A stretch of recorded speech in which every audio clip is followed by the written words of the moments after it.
You're on the video too. All right, welcome everybody. So what we got today is our Polygons unit. We're just going to go ahead and go through these videos, get through these notes, and get you guys a little bit of practice. So first off, what is needed to create a polygon? Polygons are two-dimensional shapes. They are made up entirely of straight lines, and the figure being constructed must close. Polygons must not contain any curved lines. So an example of a polygon over here, you'll notice I have a pentagon, five-sided shape. They are all straight edges. Everything is closed off. We're good. The example of a non-polygon, you'll notice I have just these unhinged lines. Okay. The other big thing is curve. This is not a polygon right here. That's a circle. Okay. You can't have any curves whatsoever. So you can have any kind of shape of like maybe a semicircle, whatever. As soon as it's curved, not a polygon. Endpoints of one of the sides of a polygon is called a vertex. Plural word for vertex is vertices. Where have you heard that before? Hopefully you recall triangles. Okay. So we have different types of polygons, and one of the things I need to make you guys aware of is it says if all sides and interior angles of a polygon are equal, a polygon is called a regular polygon. So the example of a regular polygon is this hexagon that has all six sides the same and all six angles congruent. The number one example I can tell you that you guys are probably all going to relate to the best is a square. You've seen a square for as long as you can remember. A square has four sides the same, four congruent right angles. So that's all there is to it. Okay. Now typically these are special ones. All right, they are very special, even though the name form is regular, which is I know is bizarre. But a non-regular polygon is the one you see more often. It's any shape that doesn't have all the sides congruent and all the angles congruent. So here's an example of a quadrilateral. It's just a shape. I have two parallel lines. Okay, that's it. This is actually a trapezoid, but that's not regular. Okay, it's not. They're not all the same. So you typically see more of these than you do of those. Alrighty. All right, next thing relates to science class. For my science lovers in here, a convex polygon has no angles that point towards the inside of its construction. In other words, no interior angles cannot be more than 180. If I extend all of these lines out, can you guys see how none of these lines are going into the polygon? So convex is outward. A concave polygon has at least one angle that points towards the inside of its construction. In other words, at least one interior angle is greater than 180 degrees. So the example of a concave polygon is such, it's like a little bit of a red cross symbol here. If I extend all of these lines over, you don't have to do this for all of them. I just enjoy drawing because it's fun. Going inward right here, any of those shapes. So the second it goes inward, it's going to be concave. Okay. Where do you guys see this in science class? Because I mentioned that you see it in lenses. Anyone wearing glasses right now or contacts, you have convex, you have concave lenses. Okay, and it has to contour to your eyeball. That's why you don't want to have a convex lens or a concave lens if you were having contacts, because then, ouchie, that would not feel good. So convex is going outward. Okay, awesome. Click here to play around with different polygon constructions. Use a plus or minus button at the top of the screen to add or remove sides from your polygon. If you guys check out my link to this, you can go ahead and play around with the different polygons going on. It's actually pretty neat. I'll have it on the front board as well. You may come up and click around if you would like. Now take a moment to answer the following questions using the previous web page. We have here, what is the sum of the interior angles of a three-sided polygon? Three sides are your triangles. That's 180 degrees. The sum of the interior angles of a four-sided polygon. Well, here's a four-sided shape. I can put two triangles inside of that. So 180 plus 180, 360 degrees. Boom. Okay. What about a pentagon, a five-sided shape? Same rules apply. There's my two triangles, three triangles. 1, 2, 3. 180 plus 180 plus 180, 540. Okay. And finally, you kind of notice a trend here. What am I doing every time? I'm continuously adding 180 degrees. That gives me 720. Okay. So do you see a pattern being formed here? Okay, as we're just talking about right here. every time you add a side, we add 180 degrees to our total sum. Okay? Can you think, so the equation that we're eventually going to get to, I'm going to jot this down right now. Please take a moment and write this down. I'll talk more about it in class. It's n minus 2 times 180, where n is the number of sides of a polygon. Okay? Because if I have a 3-side shape, it's 3 minus 2 times 180. If I have a 4-side shape, it's 4 minus 2 times 180, so on and so forth. Can you think of any polygons that exist in the real world? Are there different kinds of polygons, or are they all the same size and shape? Guys, look around the room. Think about your daily life. You see shapes, two-dimensional shapes everywhere. Think about the notes you are taking right now. You are writing down on a piece of paper, which is a rectangle. I know, it's like kind of like Inception right there. Your mind's blowing right now. I know. Just take a step back. You'll be fine. So you can write down anything you'd like here, but the neat thing about this unit is that it's so applicable to anything that you see daily routine, okay? So on and so forth. Now, let me explain this chart to you guys real quick because it's very important you guys are clear on this. I have all the names of my polygons from a 3-sided shape all the way to a 12-sided shape. Can I go any less than a 3-sided shape? Hopefully you guys are cool with the fact that you cannot, because I'll never be able to close it off. Okay, so the smallest polygon you could possibly have is a triangle. The largest polygon you can have is an infinite side of polygons. This is the symbol for infinity. We'll talk more about that in class discussion in the class, okay?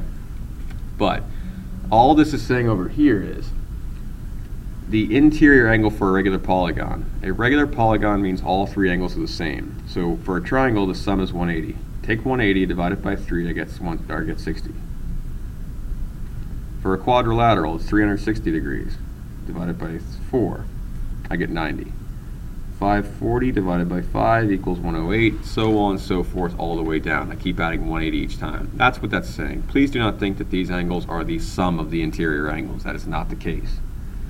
All right. A little bit of practice here, and we'll get you guys to your homework. It says any polygon past a decagon or dodecagon may be referred to as an n-gon, where n is replaced on the number of sides of the polygon.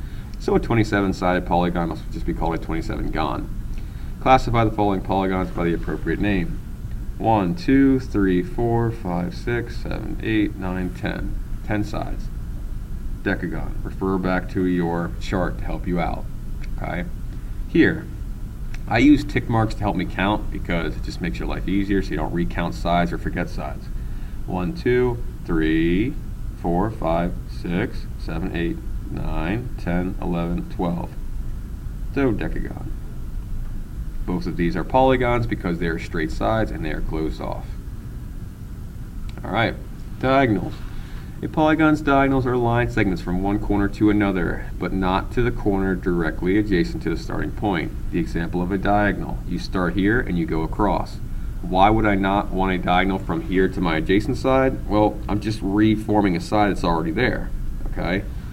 So if you take a look, you may click on here again. I'll have this on the front board. Click here for the interactive drawing of polygons using this link. Fill out the following thing below. If you take a look at what's going on, triangle, I can't draw a diagonal at all. Okay, I really can't, because I'm just going to be going to adjacent sides right away. For a quadrilateral, boom, boom, I have 2 diagonals. Okay, pentagon.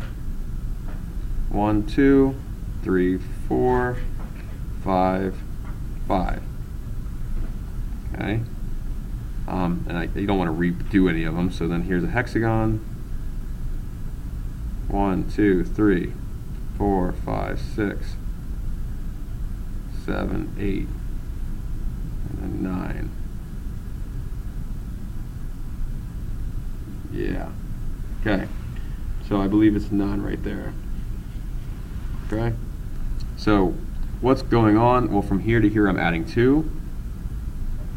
Then I'm adding plus 3, then I'm adding plus 4, so on and so forth. So if you had to make a guess of what the heptagon side would be, you're adding, what do you think? Plus 5, plus 6, so on and so forth, okay? Watch this following video, discover the correct equation that gives us the number of distinct diagonals for a polygon. Write the equation below. We're going to talk about this in just a little bit. Okay, so I'm going to talk about that in the class. I'll bring you guys back for that one. So, flip it over, very last part. Using what you have learned so far in this section, try to come up with a plan to solve the following two problems. Think about what the four angles of a quadrilateral need to add up to an equal. How will we use this to solve for a missing variable? Guys, what do the three angles of a triangle add up to? 180. What do the four angles of a quadrilateral add up to? 360. So all we are doing here is making an equation up to solve for x. X plus 113 plus 98 plus 42 equals 360. Okay? So now that I have all of that, I can go to my trusty calculator. I can do 113 plus 98 plus 42. X plus 253 equals 360. 360 minus 253. X equals 107. There we go. Okay? It's as simple as before, it's just a little bit more complex because you have a four-sided shape instead. Down here, guys, what do these boxes stand for? I'm hoping that you guys are totally cool with them being 90. Same idea, four-sided shape, 90 plus 90 plus 2x plus 25 plus 3x plus 5 equals 360. Boom, boom, boom, boom. 180 and 30 is 210. 2x and 3x is 5x.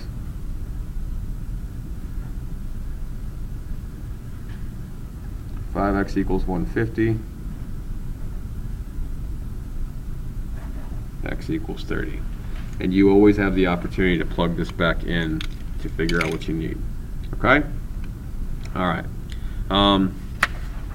Before I say go, right, what we're going to do here real quick is just give you guys your number of distinct diagonals. Okay? So, if you ever don't know something, what could I possibly do? Well, I would just like to show you this real quick. I'm going to Google number of distinct diagonals in a polygon. Okay. Taking a look here. This is what I want to show you guys. If you go ahead and drag any of these orange dots around, I can add more sides. You'll see how my diagonals grow. 6 sides, 9 sides. Okay. But if I scroll down just a little bit, the number of distinct diagonals that I see, okay, is n times the quantity n minus 3 divided by 2. So I would like you guys to jot this down. N times the quantity n minus 3 divided by 2. So I'm going to go back here for a second. Okay, right here in my notes, write this a little better for you. Divided by 2. This is your number of distinct diagonals. I just want to show you that link for one. But also, if you're ever running into either my class, science class, or whatever, and you're in need of an equation that you don't normally have, guys, you have cell phones that you play on all the time. You can quickly and easily access Google, just type in the formula that you need, and you have it, all right? That's something that you can use throughout the rest of your life. So just remember that. And that wraps up these notes. So please try your homework. And as always, keep up the good work and good luck. We are all counting on you.